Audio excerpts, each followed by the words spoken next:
भारत का बजट हमारी इस खास पेशकश में अलग अलग सेगमेंट्स पर हम बात कर रहे हैं कि किस तरीके से उम्मीदें हैं इस बजट को लेकर, चाहे वो महिलाओं की उम्मीदें हों, चाहे वो किसानों की उम्मीदें हों, युवाओं की उम्मीदें हों, एमएसएमईज़ की उम्मीदें हों, सबकी अपनी अपनी उम्मीदें होती हैं। और सबसे बड़ी बात यह है कि देश को जब तीसरी सबसे बड़ी अर्थव्यवस्था बनाने की तरफ हम आगे बढ़ रहे हैं, तो इसमें क्या क्या कदम ऐसे उठाए जा सकते हैं कि अंदरूनी तौर पर, यानी हमारी आंतरिक स्थितियों को हम बेहतर कर पाएँ, मजबूत कर पाएँ। अगले महीने की 1 तारीख को ही केंद्रीय बजट पेश किया जाएगा। बजट में केंद्र सरकार से सूक्ष्म, लघु एवं मझोले उद्योग, जिनकी मैं एमएसएमई की बात कर रहा हूं, इसकी बड़ी अपेक्षाएं हैं। ये सेक्टर कारोबार में बढ़ रही परेशानियों को और कम करने की मांग कर रहा है। एमएसएमई से जुड़े कई क्षेत्रों में प्रोडक्शन लिंक्ड इंसेंटिव यानी पीएलआई योजना तो लागू है, लेकिन कई कारोबार जो आयात पर निर्भर हैं, उनको भी पीएलआई योजना के तहत लाने की मांग हो रही है। बिजनेस जगत के कारोबारियों और स्टार्टअप से जुड़े लोगों को प्रधानमंत्री नरेंद्र मोदी के तीसरे कार्यकाल के दूसरे केंद्रीय बजट से काफ़ी उम्मीदें हैं। क्या बजट से बहुरेंगे बुनकरों के दिन? कालीन उद्योग का कितना होगा विस्तार? स्टार्टअप को गति देने के लिए कौन से होंगे नए प्रस्ताव? नया बिजनेस लगाना हो या पुराना चलाना हो? सरकार का खुलेगा कारोबारियों के लिए कितना बड़ा खजाना? ये जानने के लिए हमारे साथ कई खास मेहमान जुड़ेंगे। एक खास पैनल अगले 1 घंटे तक हमारे साथ रहेगा, उनसे विस्तार से इस पर बातचीत करेंगे। लेकिन उससे पहले एक छोटी सी रिपोर्ट देखिए।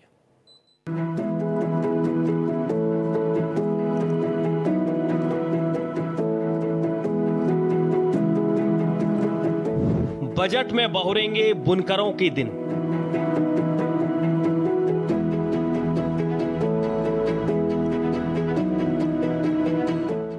कालीन उद्योग का होगा विस्तार।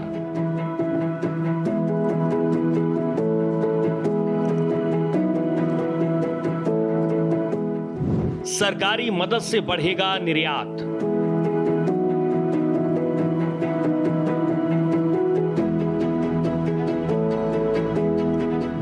बजट से आस, उद्योग में मिलेगा खास।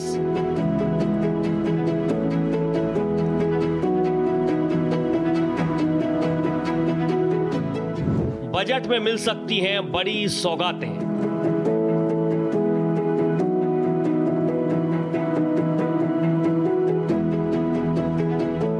स्टार्टअप को गति देने के लिए कई प्रस्ताव।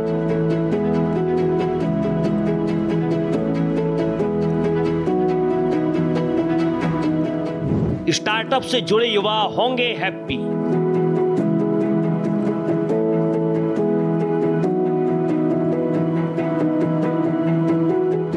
उद्योग जगत को जीएसटी में कटौती की उम्मीद।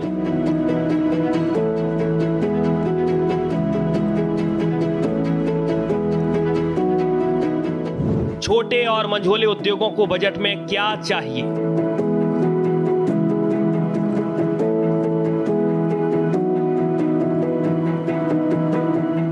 बजट 2025-26 से क्या है बड़ी अपेक्षाएं?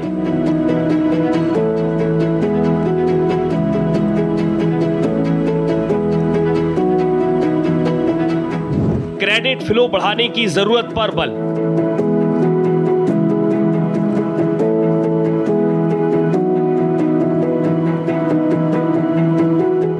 क्रेडिट फ्लो बढ़ाने की जरूरत की बढ़ी आस।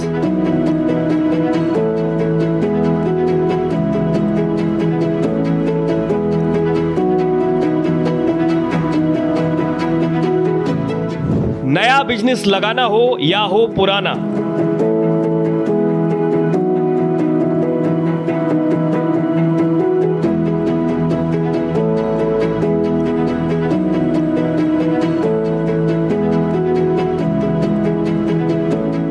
सरकार का खुलेगा कारोबारियों के लिए खजाना।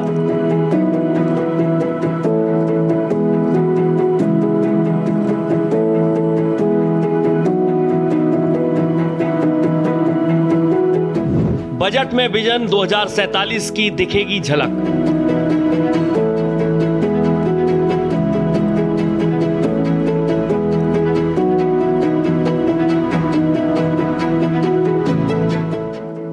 कैपिटल गेन्स टैक्स से निवेशकों को नहीं होगा नुकसान।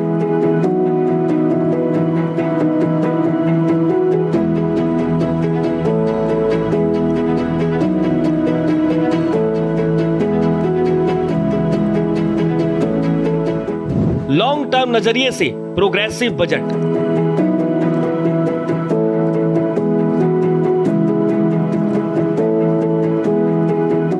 विकास और एक्शन ओरिएंटेड बजट।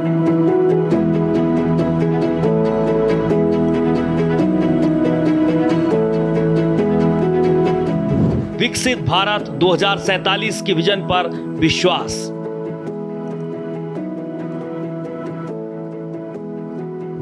बजट में पेंडिंग इश्यूज पर विशेष ध्यान।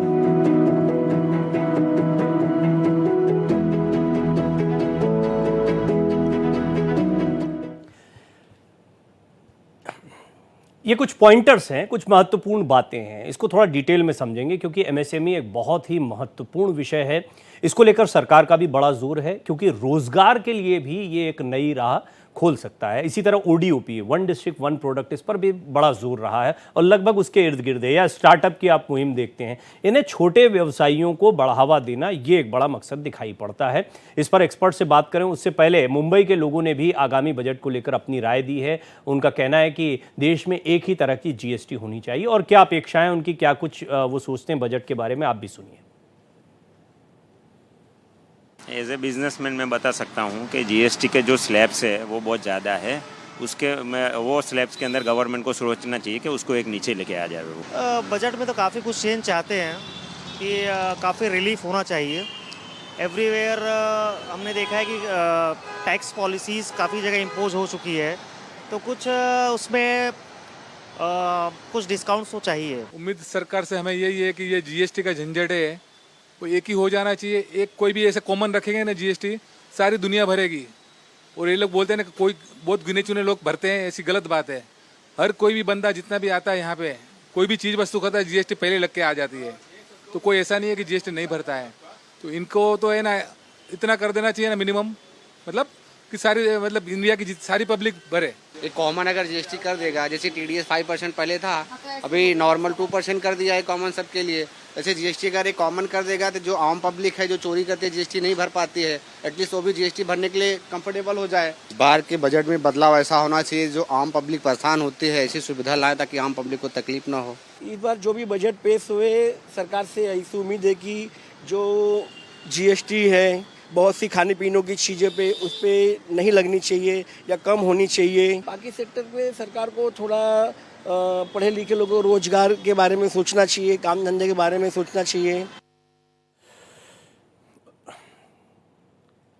तो रोजगार देखिए, एमएसएमई या स्टार्टअप्स या कोई भी छोटा व्यवसाय जो होता है, मंझोला उद्योग होता है, सूक्ष्म उद्योग होते हैं, इन उद्योगों में एक तो उद्यमी उतरते हैं, यानी जो अपने उद्योगों को लगाना चाहते हैं, लेकिन साथ ही साथ ये कई लोगों के लिए एक तरह से रोजगार जनरेट भी करते हैं। और सरकार इस बात को जानती है कि बेरोजगारी की समस्या से यदि निपटना है तो इनको ज़्यादा से ज़्यादा एनकरेज करना पड़ेगा।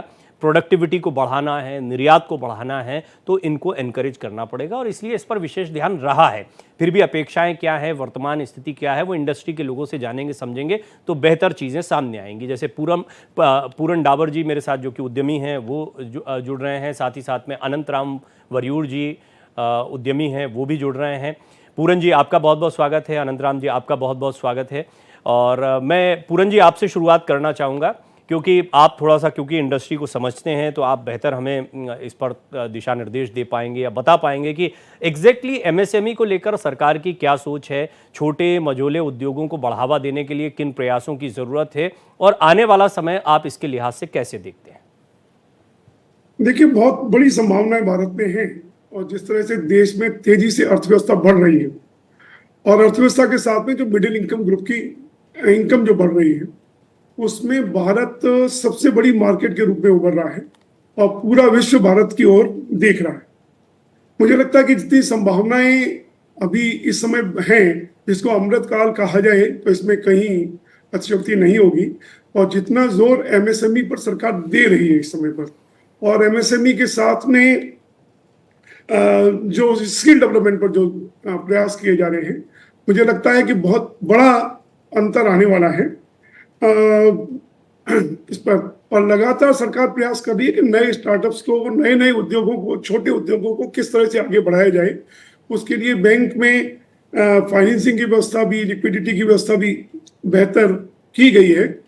जो बजट से अगर हम अपेक्षाओं की बात करें तो मैं ये जो अभी बात आ रही थी जीएसटी की, मुझे लगता है कि जीएसटी को शायद अलग से हैंडल किया जाता है, जीएसटी काउंसिल हैंडल करती है और ये बजट का पार्ट नहीं होता। अब बजट के पार्ट में लेकिन फिर भी अच्छी बात है क्योंकि फाइनेंस से संबंधित है और स्टेट और सेंट्रल दोनों का मुद्दा है जी। और ये प्रश्न यहाँ भी उठाए जाते हैं, तो एक फोरम भी सही फोरम है कि इस पर भी सरकार का ध्यान होना ही होना चाहिए।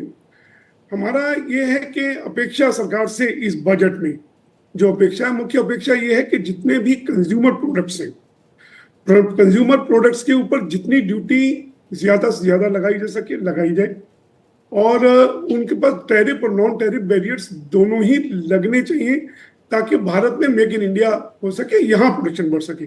और जितने कंज्यूमर्स जो इंडिया में अभी कंज्यूमर प्रोडक्ट्स हैं जो इंडिया में अभी नहीं बन पा रही हैं, जिनकी रॉ मटेरियल्स की अवेलेबिलिटी यहाँ नहीं है, उन रॉ मटेरियल्स के ऊपर जो इंपोर्ट करना होता है वो ड्यूटी फ्री इंपोर्ट फ्रीली करने दिया जाए, चाहे वो डोमेस्टिक के लिए यूज प्रयोग हो या एक्सपोर्ट के लिए प्रयोग हो, क्योंकि हमको ज्यादा से ज्यादा लोगों को रोजगार यहाँ पर देना है। और रोजगार ऐसी इंडस्ट्री है, मैं ऐसी इंडस्ट्री से जुड़ा हूँ जो जूता उद्योग से जुड़ा हुआ हूँ और जूता उद्योग ऐसी इंडस्ट्री है जो मुझे लगता है कि बहुत कम पूंजी में भी सबसे ज्यादा रोजगार देती है, बहुत ज्यादा लोगों को रोजगार देती है। ऐसे जितने भी जो एम्प्लॉयमेंट बेस्ड इंडस्ट्रीज हैं उन पर विशेष फोकस होना है और उनके ऊपर जितने भी हमारे इनपुट्स हैं उन इनपुट्स को ड्यूटी फ्री रखा जाए ताकि ज्यादा से ज्यादा प्रोडक्शन यहाँ पर हो। और जब यहाँ पर आएगा वॉल्यूम्स यहाँ बनेंगी, जब वॉल्यूम्स यहाँ बनेंगे डोमेस्टिक के लिए भी एक्सपोर्ट के लिए भी, तो वो इनपुट्स अगले 3-4-5 सालों में भारत में बनने लगेंगे जी। ये आपने बहुत महत्वपूर्ण बात कही। मुझे लगता है कि बड़ा इंपॉर्टेंट पॉइंट है कि सबसे बेसिक तो ये है कि जो कच्चा माल आ रहा है यहाँ प्रोडक्शन के लिए उसको ड्यूटी फ्री किया जाए, तो जिससे ये सहज हो और ज्यादा बड़ी तादाद में यहाँ पर प्रोडक्शन हो, तो डोमेस्टिक यूजर्स तो होंगे, साथ ही साथ एक्सपोर्ट जो हमारा एक लक्ष्य है कि हम अपने एक्सपोर्ट को और मजबूत करें, वो भी बेहतर होगा। और वो जैसे आपका उद्योग है इसी तरह अन्य उद्योगों पर भी ये बात लागू होती है। बड़ा महत्वपूर्ण ये बिंदु है। वरियूर सर, एक बड़ी इंपॉर्टेंट बात होती है कि जब भी मैं ओडीओपी के या वन डिस्ट्रिक्ट वन प्रोडक्ट में मैंने कई ऐसे प्रोडक्ट्स को या कई ऐसे उद्यमियों को कवर किया उत्तर प्रदेश में अन्य जगहों पर, तो मैंने पाया कि बड़े उत्साहित होते हैं शुरुआत में, और स्टार्टअप्स के साथ में जब गए तो हमने देखा कि उनका रेंज थोड़ा सा अलग था क्योंकि नए बच्चे आ रहे थे, आईआईटीएंस आ रहे थे, तो इन्वेस्टमेंट पर ज़्यादा फोकस था, टेक्नोलॉजी पर ज़्यादा फोकस है। दोनों अपनी अपनी जगह बड़े महत्वपूर्ण हैं, लेकिन आप इनोवेशन और साथ साथ में जो परंपरागत कार्य चले आ रहे हैं इनको कैसे जोड़कर देखते हैं, और क्या इन दोनों के लिए अलग पॉलिसीज़ की ज़रूरत है या आपको लगता है कि एक ही ढांचे में कुछ पॉलिसीज़ बनाकर दोनों को एड्रेस किया जा सकता है? ओके, नमस्कार। से अभी आपने देख लिया तो दी स्टार्टअप्स, बहुत सारा लोग स्टार्टअप में आ रहे हैं अभी। ओके, इनके लिए क्या होता है कि पहला प्रॉब्लम इनका जो है कि ये पूरा जीएसटी वो सब कुछ को अंडरस्टैंड करना है, वो बहुत मुश्किल का काम है। इसलिए वो लोग जब अकाउंटेंट्स या चार्टर्ड अकाउंटेंट ये सब कुछ को जो एम्प्लॉय करते हैं, इतना अफोर्डेबिलिटी भी नहीं होता है उधर। ओके, इसलिए गवर्नमेंट के तरफ से एक orientation kind of a programme होना चाहिए। ओके, जब ये फैमिली जैसे the first generation, second generation और दी जनरेशंस का जो बिजनेस जो चल रहा है वो एक सिस्टम से चलता है। लेकिन स्टार्टअप्स का क्या होता है, उनको प्रोडक्ट में फोकस करना, इनोवेशन में फोकस करना है, और उनके साथ एम्प्लॉयमेंट में और एचआर, वो बहुत सारा काम है उनका। वो ये जीएसटी इनका प्रोसेस में फंस जाता है। ओके, उनको बहुत मुश्किल से, और बाय द टाइम एक साल कंप्लीट हो जाते हैं, जब रिटर्न्स वो जब को फाइल होता है उनका बहुत सारा मिस्टेक्स होता है। ओके, तब क्या होता है उनके लिए वो नोटिस आ गया, ये पूरा क्या है, वो झंझट में फंस जाता है। ओके, सो इसलिए उससे थोड़ा गवर्नमेंट थोड़ा फोकस करना चाहिए, उसको पूरा हैंड होल्ड करके एक साल तक रिटर्न्स फाइल करने तक उनका पूरा मदद चाहिए उधर। I completely got your point, और मैं इससे एग्री भी करता हूं सर, क्योंकि ये बात सही है कि जो बच्चे अपना बिजनेस लगाना चाह रहे हैं या युवा जो अपना बिजनेस लगाना चाह रहे हैं, अगर वो इस कागजी कार्यवाही में उलझ जाएंगे तो दूर की बात है बिजनेस को कहां ले जाएंगे, तो पहले यहीं पर गिर जाएंगे या इन्हीं चीज़ों में गड़बड़ा जाएंगे। तो गवर्नमेंट का ये सपोर्ट होना चाहिए। मेरे साथ दिलीप भट्ट साहब भी जुड़ रहे हैं। दिलीप भट्ट साहब पहले भी मेरा बड़ा सहयोग कर चुके हैं इस तरह के विषयों पर बात करने में। भट्ट साहब, आपका भी बहुत बहुत स्वागत करता हूं इस पैनल पर। और क्योंकि मेरी पूरन साहब से, अनंत राम जी से बात हुई है, तो मैं आपसे भी ये सवाल ज़रूर पूछना चाहूँगा कि एमएसएमईज़ को लेकर बहुत सारी योजनाएं, बहुत सारी बातें होती रही हैं। पूरन सर, मैं आपसे ज़रूर जानना चाहूँगा कि यही सवाल आपके सामने अगर मैं रखूँ कि आप क्या कोई गैप मानते हैं, क्योंकि आपने कहा बहुत अच्छी योजनाएं हैं, या आपको लगता है कि हाँ कुछ चीज़ों को अभी हमें मैच करना है या थोड़ा स्पीड अप करने की ज़रूरत है? देखिए, सरकार जहां तक आजकल नीतियां बना रही है और नीतियों को जनता तक पहुंचा भी रही है, ये पहली बार ऐसा हुआ है कि हम पहले कभी भी कोई हमको सेमिनार करना होता था तो हम अधिकारियों से समय मांगते थे कि आकर के किसी नीतियों के बारे में बताएं या हम अपनी बात उनसे उनके सामने रख सकें। आज सरकार नीति बनाती है तो तुरंत अफसर और इवन मंत्री तक शहर शहर में जाते हैं और उन नीतियों को जनता तक पहुंचाने का प्रयास करते हैं, बताने का प्रयास करते हैं। जहां तक अवेयरनेस का सवाल है कि सरकार उसमें पूरी तरह से न केवल नीतियां बना रही है बल्कि उनके साथ में अवेयरनेस और उनकी जानकारी भी दे रही है। जहां तक एग्जीक्यूशन का सवाल है उसमें अभी हम बहुत पीछे हैं। उसमें बहुत कुछ ध्यान मॉनिटरिंग की जरूरत है कि जहां पर बात की जाती है कि वन विंडो और ये सब काम होने वाला है और एक बार आपको यूनिफाइड कोड मिल गया तो आपको और डॉक्यूमेंट्स की आगे की जरूरत नहीं होती। मुझे लगता है कि हर एक अलग उसके लिए कि पहले से 10-10 गुने डॉक्यूमेंट्स नए मांगे जाते हैं। और जिसको वन विंडो की जहां तक बात की जाती है उसकी मॉनिटरिंग की बहुत आवश्यकता है। उत्तर प्रदेश को बधाई की बात है कि जो आखिरी छोर पर हुआ करती थी, वो कहते हैं अब सेकंड पोजीशन ले लिए ईज ऑफ डूइंग में। लेकिन मुझे लगता है कि सरकार को, जिम्मेदार लोगों को इसको वास्तव में इसको मॉनिटर करने की जरूरत है कि वन विंडो वास्तव में कारगर है कि नहीं। मैं ये कह सकता हूं कि वन विंडो कतई कारगर नहीं है। वन विंडो पर अभी बहुत काम होना चाहिए और बहुत कुछ आपने एक्चुअली मुझे अभी एक बेस दे दिया, आपने मुझे इस चर्चा के लिए अब आगे का आधार दे दिया। वरयूर सर से दिलीप भट्ट साहब भी हमारे साथ जुड़ेंगे, उनसे भी बात करेंगे। आपसे भी थोड़ा इस पर डिस्कस करूंगा। आगे बढ़ें उससे पहले गाजियाबाद के उद्यमी क्या सोचते हैं, क्या अपेक्षाएं, वो भी सुनिए।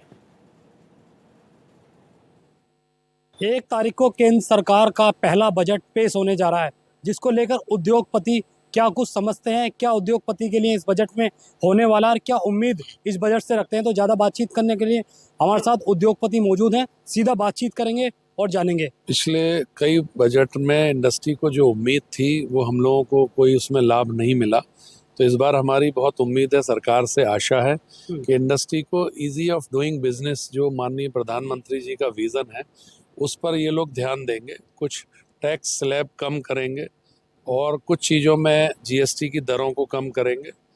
सस्ती बिजली होनी चाहिए, खासतौर पे गाजियाबाद के लिए मैं कहता हूँ कि आसपास के राज्यों से हमारी बिजली महंगी है। प्लस जो ग्रैप है, अक्टूबर में जब ये लगाते हैं लगभग 2 महीना हमें इंडस्ट्री बंद करनी पड़ती है, जिसका कारक इंडस्ट्री नहीं है।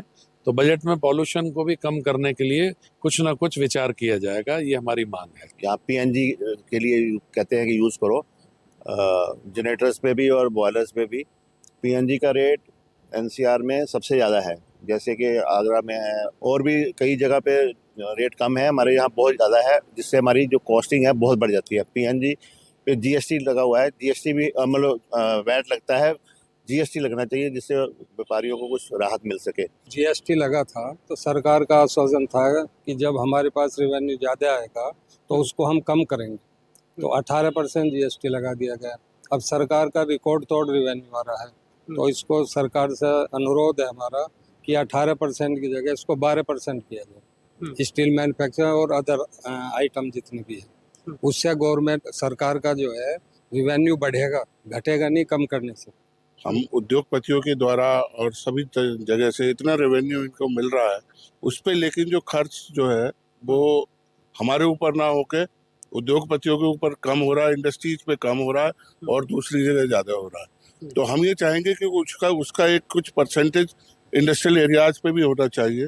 हाँ, बिजली पानी की सुविधा वहाँ जो, और फायर की जो प्रॉब्लम है, या कुछ भी नाली सड़क पानी की, तो उन सबको प्रॉब्लम्स पे भी इनको पैसा खर्च करना चाहिए और उसके लिए एक फिक्स अमाउंट होनी चाहिए। उम्मीद उद्योगपतियों को है और अपनी राय भी इन्होंने रखी है कि किस तरह से गाजियाबाद में इंडस्ट्री को और बढ़ाया जा सकता है। सोनू खान, भारत एक्सप्रेस, गाजियाबाद। तीनों मेहमान मेरे साथ मौजूद है क्योंकि समय सीमित है, फटाफट एक एक कमेंट में सभी का लूंगा।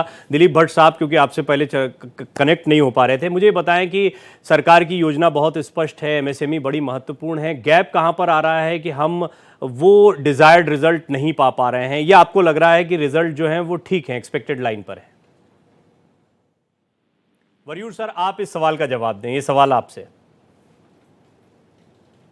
ओके, सो अभी ये गैप किधर हो रहा है, मतलब गवर्नमेंट हमेशा के लिए कलेक्शन के ऊपर सोचते हैं, लेकिन इधर उद्योगपति क्या सोचते हैं, जीएसटी में कितना कम उनका खर्चा, उनका एक्सपेंसेस होगा, सो इसीलिए थोड़ा गैप है।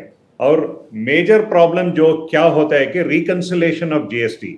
ओके, अभी छोटा उद्योगपति एमएसएमई में क्या होता है, हमारा रिकंसिलेशन में बहुत मुश्किल हो रहा है, क्योंकि उनके लिए जो इनपुट क्रेडिट है वो आउटपुट में कैसे वापस लेने का है, वो पूरा उनके लिए वो पूरा डिपेंड होता है पूरा एक्सपर्ट्स के साथ। सो उसको पूरा हम स्ट्रीमलाइन करना है और इसको बहुत आसान बनना है, तब इनके लिए जो इनपुट क्रेडिट आते हैं ना वो आसान से आना चाहिए। So that is very important. And the other one is the uniform GST.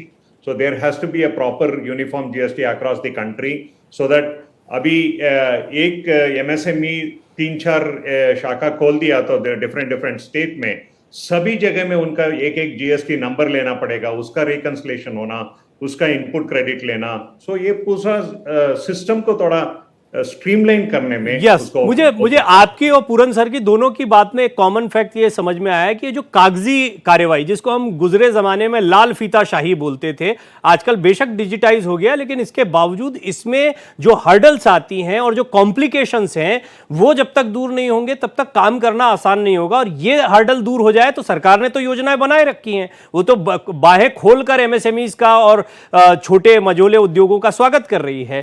तो पूरन सर, आप फिर भी अगर कुछ सजेशंस देना चाहें, चलते चलते आप दोनों से क्लोजिंग कमेंट लूंगा। पहले आपसे कि क्या सजेशंस आपके होंगे कि हाँ हम स्पीड अप कर सकते हैं और कोई गैप अगर आप मानते हैं तो उसको ऐसे भरा जा सकता है। देखिए, बजट के मेनली 2 पार्ट रहते हैं। एक पार्ट में मैंने पहले इसमें बात की इंपोर्ट ड्यूटीज पर, दूसरी बात रहती है कि बजट से अपेक्षा डायरेक्ट टैक्सेस में बजट से अपेक्षा होती है। डायरेक्ट टैक्सेस में मुझे लगता है कि जो टैक्स पेयर्स हैं उनके विश्वास को बढ़ाने की जरूरत है, तभी इंडस्ट्री स्केल अप हो पाएंगी और तभी टैक्स में लोगों का विश्वास बढ़ेगा और टैक्स बढ़ पाएगा। हम ये चाहते हैं कि टैक्स के रेट, जो डायरेक्ट टैक्स के रेट जो है, अभी इनकम टैक्स के रेट हैं, वो रेट भले ही कम ना करें, लेकिन हमारी सोशल सिक्योरिटी पर ध्यान दें। जितना हम टैक्स पे करते हैं, अगर 10% उसका मात्र सोशल सिक्योरिटीज में अगर सरकार इन्वेस्ट करती है तो कहीं ना कहीं हमारा टैक्स के प्रति विश्वास बढ़ेगा। और हमारी जो रिस्क रहती है बिजनेसेस में, जनरली अपेक्षा ये हमेशा ये कहा जाता है कि बिजनेसमैन तो अपना इंश्योरेंस खुद कराता है, लेकिन जब रिस्क इतनी होती है, जब फिसल जाता है वो, तब या तो उनके इंश्योरेंस लैप्स हो जाते हैं या सिक्योरिटाइज हो जाते हैं। तो सरकार को चाहिए कि सोशल सिक्योरिटी, क्योंकि अगर टैक्स पेयर की सिक्योरिटी नहीं होगी तो उसके नीचे जो 500, 1000 या 100 लोग काम कर रहे हैं वो सिक्योर नहीं रहेंगे। यानी कुल मिलाकर एक कॉन्फिडेंस होना चाहिए उनके अंदर, बिजनेस करते वक्त एक डर नहीं होना चाहिए, डर का माहौल नहीं होना चाहिए। है कि कैश सब्सिडीज की हम बिल्कुल अपेक्षा नहीं करते, कि हमको इंटरेस्ट सबवेंशन चाहिए कि जो इंटरनेशनल जो रेट्स हैं, जिन दरों पर इंटरनेशनल मार्केट में मिलता है इंडस्ट्रीज के लिए, खासतौर से focus make in India industries के लिए, वो इंटरेस्ट सबवेंशन की एक लंबी पॉलिसी होनी चाहिए ताकि हम उसमें compete कर सकें। तीसरा, हम चाहते हैं कि एक इन्वेस्टमेंट अलाउंस, हम फॉरेन इन्वेस्टमेंट पर डिपेंड नहीं रह सकते, खाली सिर्फ नहीं रह सकते। अगर इन्वेस्टमेंट अलाउंस लाया जाता है तो जो हमारे प्रॉफिट्स का माइग्रेशन जो रियल एस्टेट इंडस्ट्रीज में हो जाता है वो ना रह करके अपनी मशीनरी की तरफ होगा, अपने कैपिटल इन्वेस्टमेंट की तरफ जब होगा तो इसमें उद्योग भी बढ़ेंगे और आने वाले टाइम में सरकार को कई गुना टैक्स भी मिलेगा। मुझे ये तीन बातें जो मैं कहता चला आया हूँ, एक इन्वेस्टमेंट अलाउंस, एक इंटरेस्ट सबवेंशन और एक सोशल सिक्योरिटी, अगर तीन हो जाए तो मुझे लगता है कि सबसे अच्छा बजट कहलाएगा। और चौथी बात है कि कंप्लायंसेस की, जो कंप्लायंसेस हैं वो सारी कंप्लायंसेस स्ट्रॉन्ग कंप्लायंसेस हो, ट्रांसपेरेंट कंप्लायंसेस हो, उनकी मॉनिटरिंग का सिस्टम जो भी बनाए, लेकिन वो एब्सोल्युटली ऑन लाइन होनी चाहिए और किसी भी इंडस्ट्रीज को इस उस पर नहीं लाना चाहिए कि वो कंप्लायंस नहीं करता। कंप्लायंस की मॉनिटरिंग कहीं से भी कर सकते हैं, चाहे वो लखनऊ से बैठ करके करें या दिल्ली से बैठ करके करें। यस सर, और मुझे लगता है कि इसमें अकाउंटेबिलिटी भी एक फैक्टर है। आपने बहुत इंपॉर्टेंट 4 पॉइंट बताया। अकाउंटेबिलिटी मतलब कि अगर आप कुछ लागू कर रहे हैं तो उसको एक तो पहले वॉचडॉग हो, उसका असेसमेंट हो, उसकी अकाउंटेबिलिटी तय हो, तब तो थोड़ा आप प्रोसेस को स्पीड अप कर सकते हैं। वरयूर सर, मुझे चलते चलते ये भी आप दोनों से ही जानना चाहूंगा। मेरा ऑब्जर्वेशन ये है कि हम स्किल डेवलपमेंट चलाते हैं, उसके लिए फंड्स होते हैं, आपको लगता है कुछ और फंड्स, क्योंकि यहाँ टैक्स की जब भी बजट की बात होती है तो या तो टैक्सेस की बात होगी या फंड्स की एक्सपेक्टेशन होगी। कुछ बातें अभी डाबर सर ने बताई हैं, लेकिन मैं आपसे जानना चाहूंगा, आपको लगता है कुछ जगहों पर फंड अलोकेट किया जा सकता है कि थोड़ा सा स्टार्टअप्स को, एमएसएमईज को फायदा हो, कुछ और सेगमेंट्स बनाए जा सकते हैं, जैसे स्किल डेवलपमेंट का काम चल रहा है, ऐसा कुछ और शुरू किया जा सकता है? अभी आपने बहुत इम्पोर्टेंट टॉपिक रेज किया। अभी बहुत सारा सब्सिडीज है, सब्सिडीज के बिना हमने एसएमई और एमएसएमई और स्टार्टअप को स्किल डेवलपमेंट के लिए कुछ सपोर्ट कर दिया तो वो अच्छा हो सकता है। लेकिन सब्सिडी तो है, लेकिन क्या होता है सब्सिडी में कोई ऐसा ही, there are so many chances of people misusing the things. But अभी हमने स्किल डेवलपमेंट में वही इन्वेस्टमेंट, उसमें थोड़ा सा पोर्शन स्किल डेवलपमेंट में लगा दिया, तो चाहे वो प्राइवेट इंस्टीट्यूशन है, लॉट ऑफ इंजीनियरिंग कॉलेजेस अभी शाम में काम नहीं करते हैं, okay, day times are available for studies and then evenings are freely available. So उनका इंफ्रास्ट्रक्चर जो यूज करके उधर भी हमने स्किल डेवलपमेंट सेंटर्स तो शुरू कर सकते हैं। That mean both private and government partnership में बहुत सारा स्किल डेवलपमेंट सेंटर हम करने के लिए चांसेस हैं। डावर सर, क्या स्किल डेवलपमेंट के लिए जो कुछ चल रहा है उससे आपको लगता है एक्सपेक्टेड लाइन पर है, आप पूरी तरह खुश हैं, या आपको लगता है स्किल डेवलपमेंट की बात है? जी जी, मेरे ख्याल से उसमें बहुत ज्यादा फंड्स अतिरिक्त एलोकेट करने की जरूरत नहीं है, वैसे ही इसको रेशनलाइज करने की जरूरत है कि स्किल डेवलपमेंट पर एचआरडी भी खर्च कर रही है, स्किल डेवलपमेंट मिनिस्ट्री भी हमारे पास है और एमएसएमई भी खर्च करती है, डीपीआईआईटी भी खर्च करती है। मेरे ख्याल से ओवरलैपिंग हो रही है। अगर इसको रेशनलाइज किया जाए और स्किल डेवलपमेंट को स्कूली एजुकेशन का एक पार्ट बनाया जाए कि जो जिस चीज सर, मेरा प्रश्न जो है, चलते चलते मैं फंडिंग की बात नहीं कर रहा, फंड तो हमने क्लियर कर लिया कि सरकार की तो मंशा है, सरकार, बट इम्प्लीमेंटेशन आपको लग रहा है कि स्किल डेवलपमेंट उस स्तर पर चल रहा है, मतलब जिन भी जगहों को फंड अलोकेट किया यही मैं कह रहा हूं कि फंड्स की अतिरिक्त आवश्यकता नहीं है, वैसे ही काफी ओवरलैपिंग है इसमें। जो जरूरत है कि वो स्किल डेवलपमेंट स्कूल लेवल पर स्किल डेवलपमेंट हो। 7वीं 8वीं क्लास में जब बच्चा 13-14 साल का होता है, वो जो क्लस्टर सेंट्रिक एजुकेशन है, जो जिस चीज का क्लस्टर है, मैं जैसे आगरा से हूँ, आगरा जूता इंडस्ट्री का क्लस्टर है, पर्यटन का क्लस्टर है, तो आगरा के हर स्कूल में जूता इंडस्ट्री या पर्यटन, उनमें से एक सब्जेक्ट अवश्य पार्ट होना चाहिए।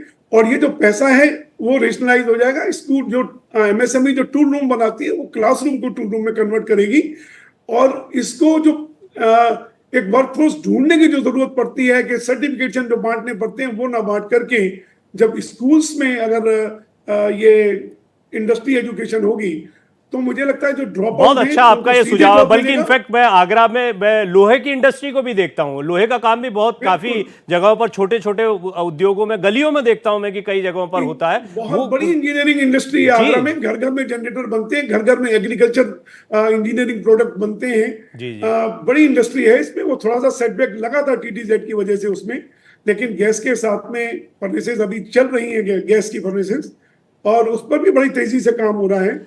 अच्छी बात यह है, इसके डेवलपमेंट को अच्छी बात यह है कि आज एक ऐसे दौर में है जब ये बातें सुनकर कोई बल्कि सुनना चाहते हैं इसको। नहीं तो एक जमाना था कि जब बिजनेस की बात होती थी तो वो एक सेगमेंट के लिए मानी जाती थी। आज युवा कम से कम उसमें इंटरेस्टेड है। फाइनेंशियल लिटरेसी को और बढ़ाने की जरूरत है, और सही तरीके, क्योंकि बच्चे खुद जानना चाह रहे हैं। हम देखते हैं कि सोशल मीडिया पर कितना कंजम्पशन है। जब भी कोई बिजनेस रिलेटेड खुद का उद्योग लगाने की बात होती है तो लोग बड़ा उन वीडियोस को देखते हैं, लेकिन उसको प्रॉपर एजुकेशन के लिहाज से, जैसे एजुकेशन के लिए हम स्कूल कॉलेजेस में जा रहे हैं, ऐसे ही फाइनेंशियल लिटरेसी के लिए, स्किल डेवलपमेंट के लिए भी हमें उतने ही स्किल्ड पढ़ाने वाले और उतने ही स्किल्ड कॉलेजेस भी चाहिए। यह भी जरूरी है। और मुझे लगता है कि आने वाला दौर जो है युवाओं के लिए कुछ इसी तरह का होगा। दुनिया का सबसे युवा देश है भारत, इसीलिए इसमें संभावनाएं सबसे ज्यादा हैं। वरियूर सर, आपका बहुत बहुत धन्यवाद। डावर सर, आपका बहुत बहुत धन्यवाद। बड़ी महत्वपूर्ण चर्चा आपसे धन्यवाद। और आगे भी बात करते रहेंगे, क्योंकि अभी बजट आने में समय है, तो मुझे लगता है कि और कुछ बातें होंगी, कुछ और पॉइंट्स आते रहेंगे। बहुत बहुत धन्यवाद आप दोनों का। भारत का बजट में आज इतना ही, लेकिन बने रहिए भारत एक्सप्रेस के साथ, जहां खबरों का सिलसिला जारी है।